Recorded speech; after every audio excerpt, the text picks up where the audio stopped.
Pondering God, Chapter 7, Choosing His Team. He chose us in Him before the foundation of the world. In love, He predestined us to adoption as sons through Jesus Christ to Himself, according to the kind intention of His will. Ephesians 1, 4-5. For many are called, but few are chosen. Matthew 22, 14. Predestination is a difficult concept that many people don't understand, and one with which I too once struggled. A wise man once told me a story so that I would better understand the concept. The flyers went up all around the neighborhood, announcing that Mr. G would be choosing players for his baseball team, and all were invited to try out. This event would take place at the ballpark in town, right after church services on Sunday morning. Rumor had it that Mr. G was tough to play for, pretty much a disciplinarian, but that he always made his players better. Besides, I was a good friend of Mr. G's son, Jay. He was the best player in the area, not a flaw in his game.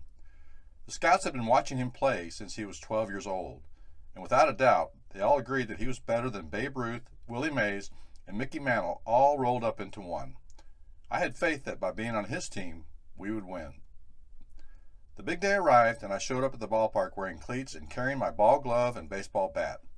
I was ready to show Mr. G what I could do. I glanced around at the other players and realized that there were many in the group who were far better players than me. I still felt that if I played my best, he would choose me. As the trials commenced, Mr. G and his son stood at home plate, with all of us in the infield waiting to see what would happen next. Mr. G turned to his son and said, "Go ahead, son, pick your team." Mr. G's son went to each player one by one.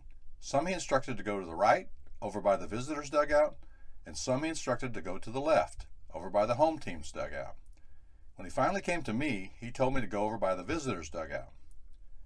After he had gone through all the players, the son turned to his father and said, "Those on my right, over by the visitors' dugout, are my team." Stunned, I looked over at the home team dugout and noticed that there were many good players who weren't chosen. I also noticed that there were plenty chosen in my group that really weren't very good at all. In fact, he even chose some girls. I asked Mr. G, "How come we didn't have any tryouts?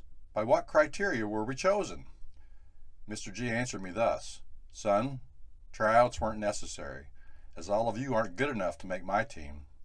But my son is so good that you will win just by being on his team." When Jay went through the crowd choosing my team, he only used one factor in his decision. He only chose those who are his friends. You see, God chose his team long before any of us were born. None of us were good enough on our own, Romans 3:23, for all have sinned and fall short of the glory of God.